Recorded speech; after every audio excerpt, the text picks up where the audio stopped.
दोस्तों गन्ने का सीजन आने वाला है। अब गन्ने का सीजन आने वाला है और गन्ना हमें 3-4 महीना मिलेगा।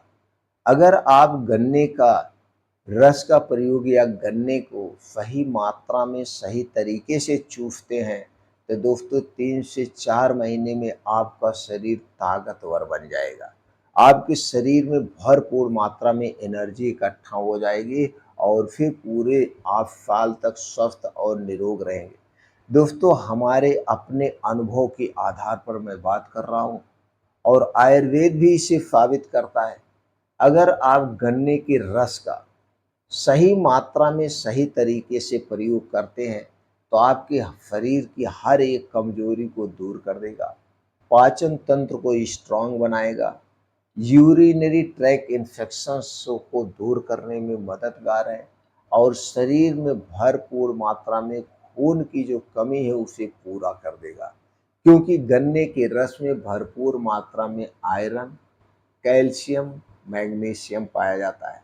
दोस्तों सबसे अच्छा स्रोत है ये आपका।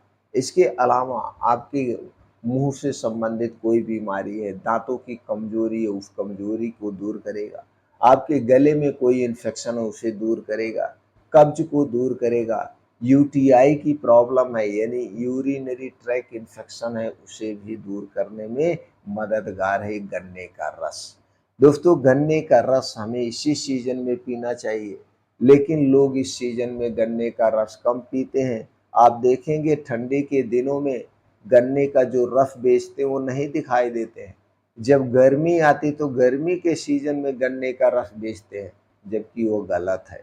आयुर्वेद के अनुसार आयुर्वेद के अनुसार गन्ने का रस का सेवन हमें गन्ने के सीजन में ही करना चाहिए। तो गन्ने के रस का सेवन कब करना चाहिए, कितनी मात्रा में करना चाहिए, इससे संबंधित आज के वीडियो में सारी जानकारी शेयर करने वाले हैं। दोस्तों पहले हम बात कर लेते हैं आयुर्वेद की। आयुर्वेद के अनुसार हमारा शरीर 5 तत्वों से मिलकर बनाया गया है और हमारे शरीर में 3 दोष पाए जाते हैं, वात दोष, पित्त दोष और कफ दोष।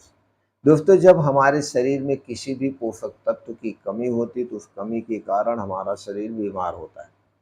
और जो हमारे शरीर में 3 दोष पाए जाते हैं, वात दोष, पित्त दोष और कफ दोष। जब हमारे शरीर का वात दोष, पित्त दोष डिस्टर्ब होता है, कम बनेगा तो भी हम बीमार होंगे, ज़्यादा बनेगा तो भी हम बीमार होंगे। यानी कहने का मतलब जब हमारे शरीर का वात पित्त का असंतुलित होता है तभी हम बीमार होते हैं। इसीलिए कहा गया है कि आयुर्वेद के अनुसार हमें मौसमी सब्जियों का, मौसम के हिसाब से फलों का, मौसम के हिसाब से हर एक चीज़ों का सेवन करना चाहिए। तो गन्ने का भी सेवन हमें मौसम के हिसाब से ही करना चाहिए। इतना दोस्तों सब कुछ बताना पड़ा आपको समझाने के लिए। तो गन्ने का सीजन कब है? अब दोस्तों जान रहे हैं आप, दीपावली आने वाली है। दीपावली के बाद आता है धनतेरस, जिसे एकादशी कहते हैं। एकादशी का मतलब उसी दिन गन्ने को चढ़ाया जाता है, गन्ने की पूजा की जाती है। अब गांव में दोस्तों देखेंगे तो गन्ने की जब पूजा की जाएगी, गन्ने को चढ़ाया जाता है, तभी गन्ने को चूसा जाता है। उसके पहले गन्ने को नहीं चूसा जाता, ऐसा कहा गया है और ऐसी प्रथा है। अब दोस्तों एकादशी के दिन गन्ने को चढ़ा करके पूजा के बाद लोग कहते हैं अब गन्ने को आप चूस भी सकते हैं, अब गन्ने को आप पेराई भी कर सकते हैं, अब आप गन्ने को गुड़ भी बना सकते हैं। उसके पहले गन्ने का गुड़ नहीं बनाया जाता है। उसके पहले गांव में लोग गन्ने का, ताज़ा गन्ने के गुड़ खाते भी नहीं, नया गुड़ लोग नहीं खाते हैं जब तक पूजा नहीं कर लेते। तो दोस्तों सीधे तौर पे आप मान के चलिए गन्ने का जो सीजन है वो है एकादशी के बाद, यानी कि 19 तारीख को दीपावली है। इसके 12 दिन के बाद एकादशी आती है, फिर चढ़ाई जाती है। तो एकादशी कुल मिला जुला के आप दोस्तों अक्टूबर यानी नवंबर में आप गन्ने का सेवन कर सकते हैं। तो अब चलिए ये जानते हैं, आप समझ गए गन्ने का सेवन कब करना है और गन्ना हमें कब तक मिलता है। दोस्तों हमें गन्ना फरवरी, मार्च यानी अप्रैल तक मिलता है। अप्रैल तक गांव में गन्ने को काट दिया जाता है, इसकी पेराई करके गुड़ बना दिया जाता है।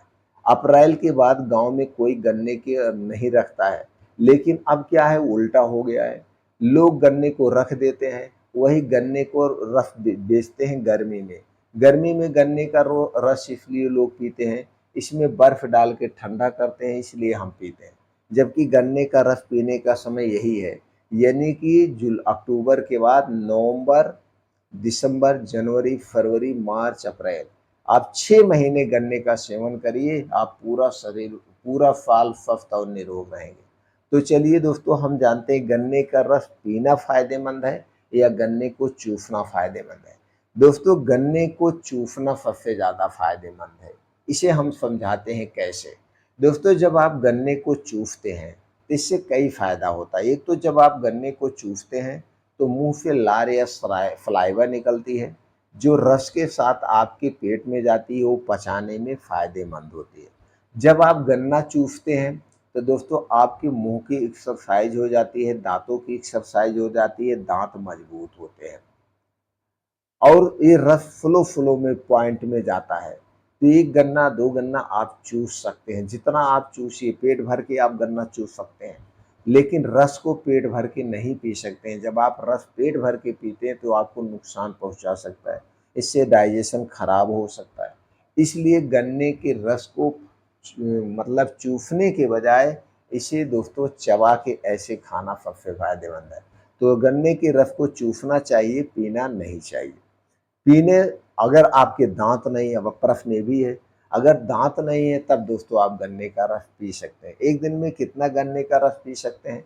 एक बार में दोस्तों, एक बार की मैं बात कर रहा हूँ, दिन में तो आप 1 लीटर पी सकते हैं। लेकिन एक बार में आप 200 एमएल से 300 एमएल गन्ने का रस पीजिए। एक बार में आप आधा लीटर तक गन्ने का रस पी सकते हैं, इससे ज़्यादा नहीं। अब ये डिपेंड करता है आपका डाइजेशन कैसे है। आपका डाइजेशन स्ट्रांग है तो और ज़्यादा पी सकते हैं, आप अपने हिसाब से, लेकिन ज़्यादा मात्रा लेना उचित नहीं है।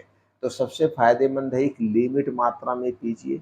200 एमएल से 300 एमएल तक गन्ने का रस आप डेली पी सकते हैं। अगर आप गन्ना चूसना चाहते हैं तो 2 से 3 गन्ने आप चूस सकते हैं, जितना आप चूस सके उतना चूस सकते हैं। अब बात ये होती है दिन भर में हम कितना गन्ना चूसें।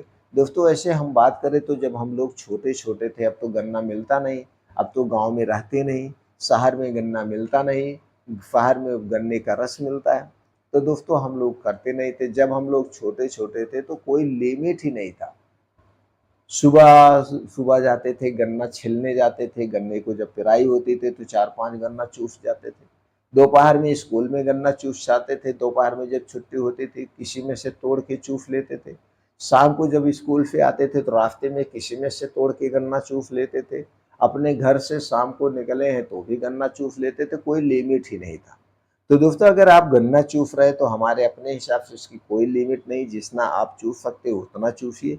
अगर आप गन्ने का रस पी रहे हैं तो वहाँ पे लिमिट है, आप अधिक मात्रा में नहीं पी सकते। तो हमारे हिसाब से चूसना सबसे फ़ायदेमंद है, बाकी आप पी भी सकते हैं। तो दोस्तों, गन्ने का रस कब पिएँ? कभी भी आप इसे पी सकते हैं। अगर इसका फ़ायदा लेना है तो खाली पेट भी पी सकते हैं, अगर आपके शरीर में कोई बीमारी नहीं है तो। अगर आपको कोई बीमारी है तो आप अपने डॉक्टर की सलाह पे लीजिए। वैसे कुछ लोग कहते हैं गन्ने का रस नहीं पीना चाहिए, तो गन्ने का रस डायबिटीज वालों के लिए नहीं पीना चाहिए, जबकि आयुर्वेद कहता है कि गन्ना जो है ये नेचुरल मिठास है, इसे आप ले सकते हैं। फिर भी आप अपने डॉक्टर की सलाह पे ही गन्ने का रस का सेवन करें। तो दोस्तों, ये था गन्ने से रस से संबंधित जानकारी।